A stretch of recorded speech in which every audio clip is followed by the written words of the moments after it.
वो अपनों को सपोर्ट करती है, तो मिसाल है। अब उत्तर प्रदेश के लोग खुद समझेंगे कानून व्यवस्था।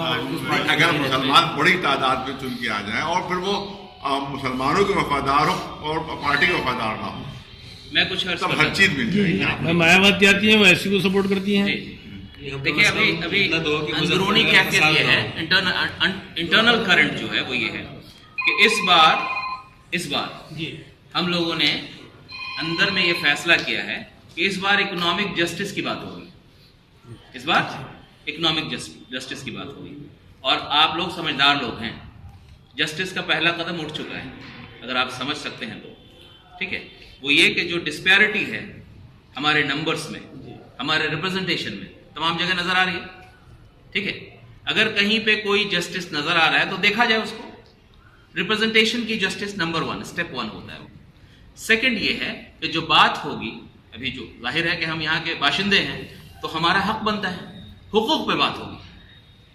अब हुकूक पे, आबादी के तनासुब में, पॉपुलेशन के प्रोपोर्शन में जो हमारा हक बनता है, जो उसको देने के लिए तैयार है, उसके साथ हम हैं। एक लाइन की बात। सही बात है, बिल्कुल सही।